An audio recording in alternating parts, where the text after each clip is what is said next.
So your growing style would determine your plant count for the square footage that you have chosen. These grow style choices not only determine how many plants you can grow, but also will determine major environmental contributions to the tent and or environment. So when it comes to ducting, the number of sharpness or the bends of really needs to be factored for the airflow resistance. And a quick example is a 30-degree bend can reduce airflow by as much as 20%, while a 90-degree could be as much as 60%. pH, the pH of the water and soil will affect the uptake and the availability of the nutrients. We've all seen this chart so many times, not going to go too deep into it, but it just basically correlates the pH in which the nutrients are potentially more available or where they start becoming less available. What's up everybody, Dave Hansen here with Perfect Gardens, and in today's video we're going to be going over the beginner's guide, inside grow setup, tips and tricks to a perfect garden. Make sure you hit that like and subscribe button and turn on all notifications so you don't miss out on any future content. And this is a printable guide, and if you would like this, make sure you subscribe to our email list where you'll receive this, our nutrient calculator, and so much more. Let's get to it. So the first thing that you're going to have to take into consideration is picking a location, and just note that every location will have its own set of challenges, how you manage the heat, how you manage the humidity. So get to understand that room in your tent and or where the plants will be in. Monitor and record the room's natural environment shifts. This will help you understand what you will have to further provide for your tent and or lung room. So if you open up the house, your house shifts and you live where there's more humidity, you might be able to take more advantage of that. So it's worth recording where you're going to put it. Does a location support electrical needs? Are all the outlets on one breaker? We really have to take this into consideration, just also as a safety factor. So if you have older houses, you really might want to look more into this, but you're going to be having lights, exhaust fans, dehumidifiers, humidifiers, potentially heaters. And if you're in a hydroponic system like a DWC, you're going to have pumps and potentially coolers. How far do you have to run your exhaust ducting? Depending on the specs, you may need an inline booster fan to properly push the air out. And these are all things that you have to take into consideration if you have to run it through multiple rooms and what have you. We're going to go further into this later on, how this will affect the specs of your exhaust fan. House climate zones. So depending on where you put it, every zone of the house is potentially going to have its own set of challenges. The attic is very hot and dry, more the harder of the areas to grow in. Your second floor could be more warmer, drier, especially on sun-facing parts of the house with windows. So if it has full exposure, that might be totally different than if you put the tent on the opposite side of the house where maybe the sun exposure was less. First floor tends to be more cooler, consistent temps, and then your basement, which is more humid and naturally cooler. And the reason we want to get to understand this, we're considering our outside environment, where we're putting our tent, and ultimately what we're going to have to plug in to help control our tent and or our environment. So if you live somewhere where the central air is on most of the time, you might not need to supplement an air conditioning unit for your area. Or if you live in a more humid area and you had your windows open, you might only need a small humidifier because where you live geographically supports more humidity. Understanding your grow size. So understand the square footage of your tent or the grow area that you want to grow in. So this is length times width. So an example of this is a 4x4 tent is 16 square feet. If we want to maximize that footprint, we must get a light that supports the coverage that we are trying to achieve and an exhaust fan that has proper air exchange, CFM and or cubic feet per minute. Ask yourself, is it a veg tent only, or do you plan on vegging and flowering? You might be able to save a little money because as we go into these light specs, we see that they show normally two different specs, and we're going to go down that below. So currently, most of them will tell you that it's a vegetation square foot and a flowering square foot. But now manufacturers are also using different terminology. So I wanted to bring this to your attention. And here's two different companies, and one's calling it personal cultivation, commercial cultivation. The other one's calling it core coverage, max coverage. And you can see here in the center, I'm just kind of converting it for you, saying the core coverage is flower, max coverage is veg. So if you buy a light and you're like, well, it's for a 5x5, but then you look at the specs and it says meant to flower a 4x4 and to veg a 5x5. So really take that into consideration so you don't have to spend more money just because you didn't know. Plant count and style of growing. We need to take this in consideration. So we figured out our square foot and we found a light that covers what we're trying to achieve. Let's see how our style of growing will impact that area. So your growing style would determine your plant count for the square footage that you have chosen. These grow style choices not only determine how many plants you can grow, but also will determine major environmental contributions to the tent and or environment. So what do I mean by that? So if you have one giant pot versus maybe two smaller pots,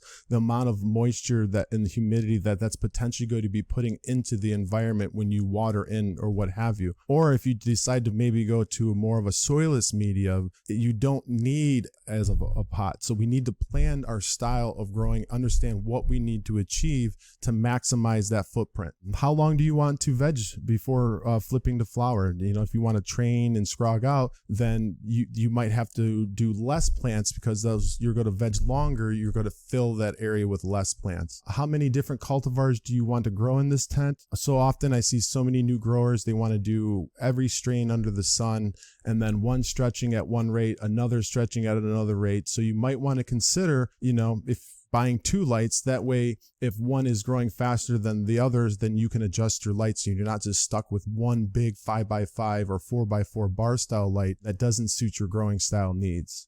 Do you have room left over for environmental equipment? If you're planning that you need a humidifier or a dehumidifier and are putting it in the tent, do you even have room anymore? Does your carbon exhaust fan support your plant count, air exchange needs? What training methods do you want to implement? So just kind of getting it in your head, visualizing your style and how you want to grow.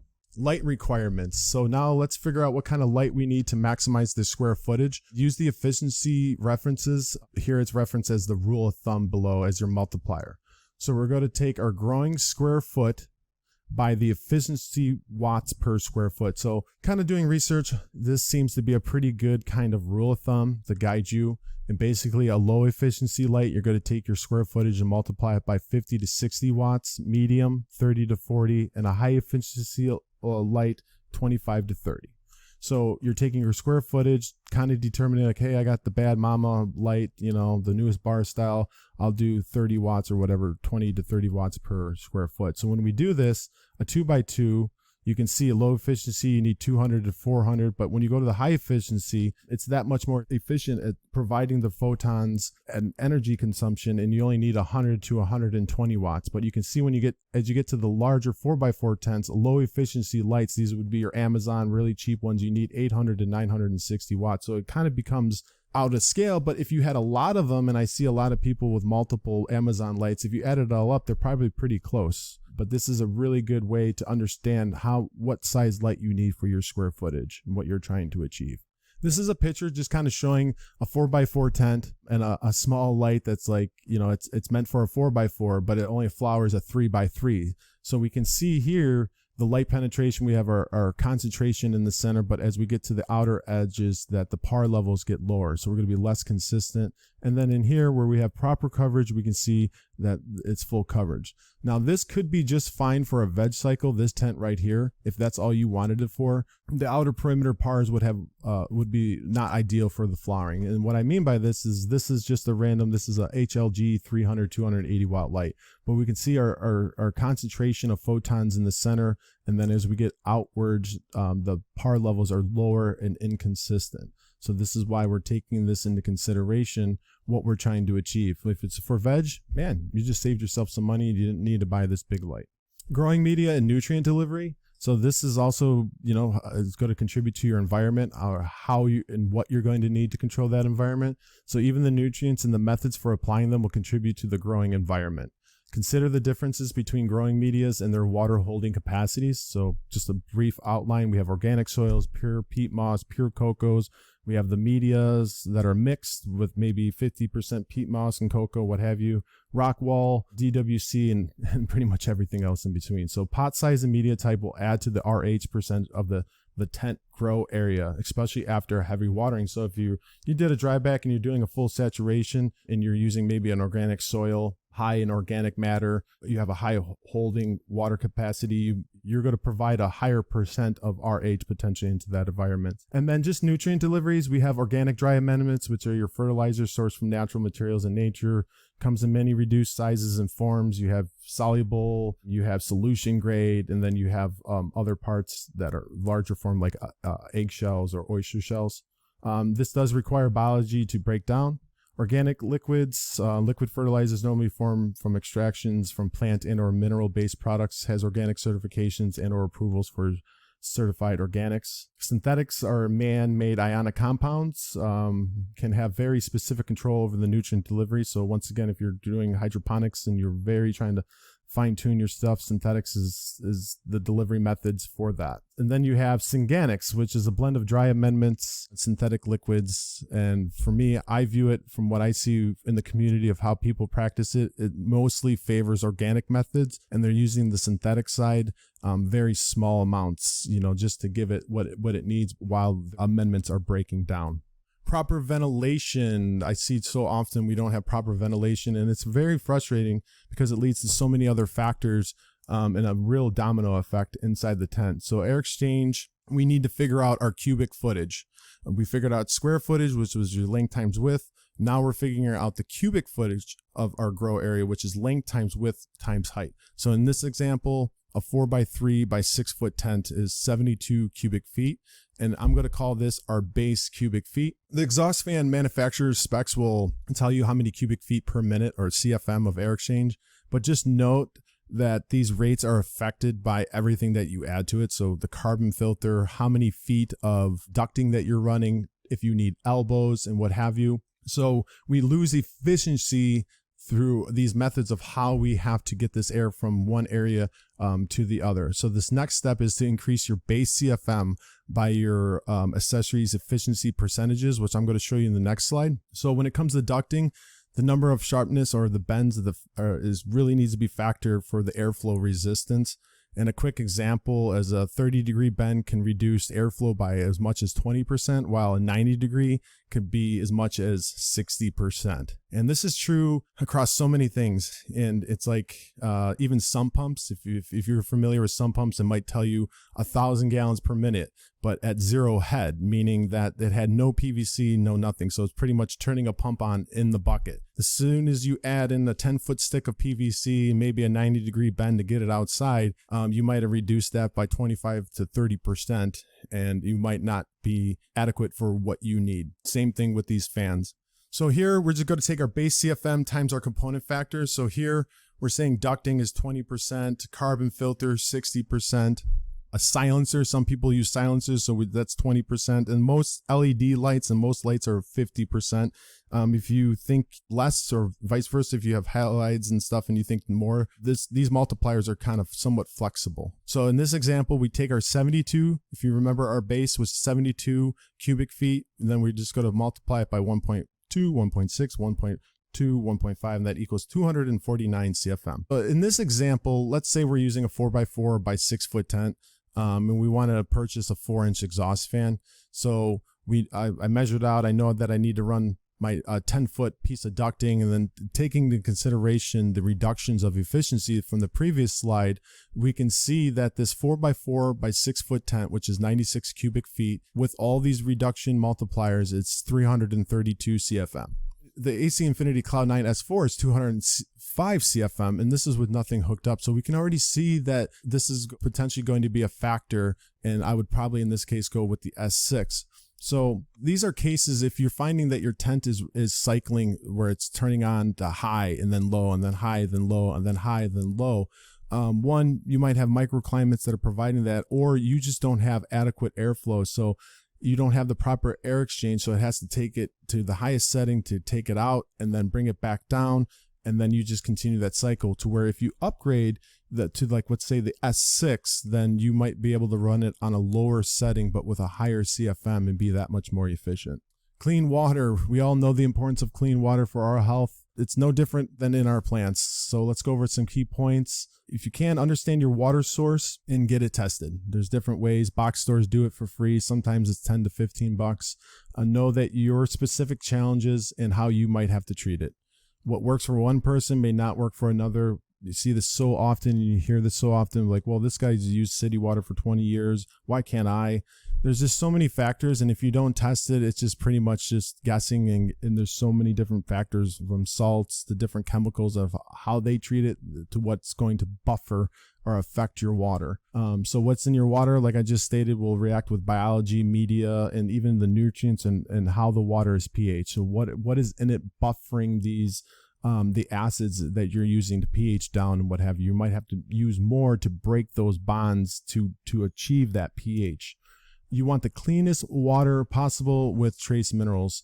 Methods for cleaning: drops of balance, cleans 250 plus contaminants, 60 plus trace minerals. You have your standard carbon filters and combo filters that you can be used, for camping. You hook up to garden hoses and what have you. But they're all limited in their own ways. You might remove chlorine, but you're not going to remove chloramine. Reverse osmosis systems.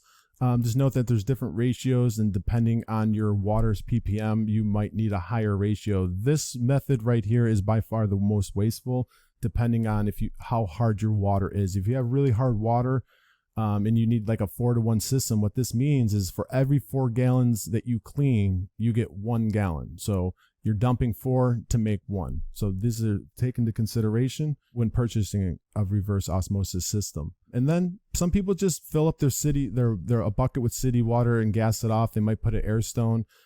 Within 24 hours, chlorine will evaporate, but you're still left over with the other parts of the parts per million. The chlorine is probably very small in the contribution to that. Relative humidity, it's important to control it in all stages, and each stage is going to take slight variations, and same thing with different cultivars. Might like more humid versus others might like more dry. If you don't have control over your humidity, just know that you're going to have VPD issues, potentially bud rot, pest infestations. This is just a basic guide. Depending on your cultivar, your geographically where you're at, your adjustments, and you can use this as a really basic guide. So vegetative growth, 50 to 70, developing blooms 40 to 60, and you can see drying, curing 40 to 55%. So you can agree or disagree, but everybody has to kind of adapt to their needs. About their humidity continued, do not control the humidity by turning up the lights. I see this so often in the community where they're turning up the lights to maybe evaporate or to create a different environment for the humidity. You should always use the lights for what they're for and match what your plant's needs are. So if you're in veg and you need 200 par, do 200 and so forth. Increasing the exhaust fan speed to lower the RH is a temp fix and will give you very inconsistent. So if you're constantly cycling where it's going high, low, you might need to upgrade to a higher CFM to accommodate this. You should be able to run it pretty steady and not have those swings. If you use a dehumidifier inside the tent, just note that it creates a lot of additional heat. Here's a quick picture right here.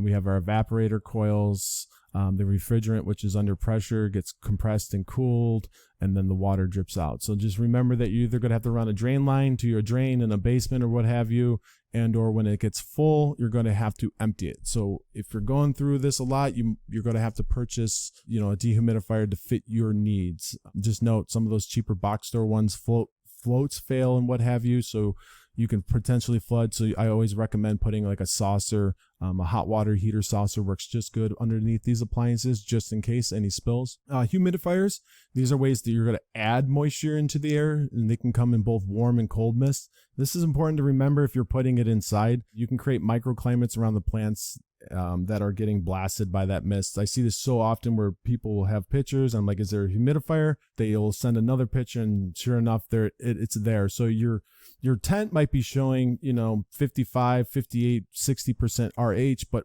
near that cold mist humidifier, you might be at 100%. So I always recommend, if you can, put it on the outside of the tent and duct it in. That way it has chance to mix in with the air and then be distributed into the tent instead of just isolated in one area by a plant. Get a humidifier with a water holding capacity that suits your climate. So if you're in a drier climate, desert areas, just know that you're going to need a larger water holding capacity. Buy a 2.5 and 3 gallon right off the bat. If you can eliminate factors of having to fill up something every single morning and every single night, and then the one time you forget is when stuff does start to happen. So match your needs, match your dehumidifier and match your humidifier to your needs. Here's a quick growing requirements for you guys. Day temps, night temps, par levels, CO2 levels. It's the same thing. If you're pushing high ppfd, you're going to need potentially more of a CO2 supplement. Below is the basic spectrum of the light, visible light, infrared, UVB, UVA. Not going to get into that. We also did get a chance to interview Shane from MyGrow, so there's an excellent video on that where he does go over the differences between UVB and UVA. pH. The pH of the water and soil will affect the uptake and the availability of the nutrients. We've all seen this chart so many times. Not going to go too deep into it, but it just basically correlates the pH in which the nutrients are potentially more available or where they start becoming less available. But there's also so many other biological effects and things to take into consideration when looking at these charts. Here's a quick environmental effects of pH and different things that we consume, eat, and just here's a quick thing. All fish die at 4.2, and the scale is from 0 to 14, 0 being acidic, 14 being alkaline. So for most plants, the optimum pH range is from 5.5 to 7.0. Cannabis plants do prefer a slightly acidic environment for its roots, so growers using soil as their medium should adjust their pH to 6 to 6.8. And for soilless gardens, pH should be between 5.5 to 6.5. So here on the left is an example of your synthetic or soilless grows. So maybe you're using cocoa and then your nutrients as well. That's your ranges that you're going to be around. And then organic soils, they have 6.0 to 6.8. And some people go even more. But depending on what crops you're growing, blueberries like very acidic, 4.5. So you have to match what you're growing and know your soil and your plants as well. Tools and equipment. Here's a quick list. You might need it all. You might need only a little bit of it, but this is a quick list of things to take into consideration with your grow, what you're purchasing for your environment and to make your life a little bit easier. Moving forward from tools and equipment, we're going to be entering into some products that we really stand behind that are also going to contribute to your grow and to really help make you successful. And we stand by these 100%. The first one for your water, as we discussed how important clean water is, Drops of Balance, which is neutralized and assists in reduction of over 250 contaminants while adding 60 plus trace minerals. It is so amazing. Pit moss is recycled base soil amendments, great carbon source, helps conserve water and nutrients and holding capacity. So if you have had issues not understanding water or you keep drying out too fast, this is a great product. But not just about water, it's also about adding a great carbon source that holds on to life, bacteria, fungi. Speaking of bacteria, Terraganics EM1, which is for plant health and soil health. It's a bacteria that are derived from fermentation process. There's over 80 different types of colonies. Helps convert organic matter into food. Helps support plant health and immunity of pests. And also, you can also reactivate and ferment to make your own. So you can buy a small bottle and turn it into gallons worth of product for your home. And the last one is OrganiShield, which is for all your IPM needs. There's all natural pest control, no oils, and no tolerance. So we're covering water through soil, through bacteria, through biology, all the way to IPM if needed. If you guys want to save 10% on any of these items and so much more, we have Mycos, ASOS, what have you. Make sure you scan this link or head over to dropsofbalance.com and use promo code Cleanwater at checkout. Lastly, guys, there is a glossary in the back of this. There's 100 words associated with gardening, some fun facts and different things. Like I said, this is printable, so make sure you head over in the description below, subscribe to our email list. Guys, thank you so much for tuning in. I hope that these tips and tricks will help you. Let me know down in the comments what other future content you would like us to make. And guys, till next time, I'm Dave Hansen. Peace.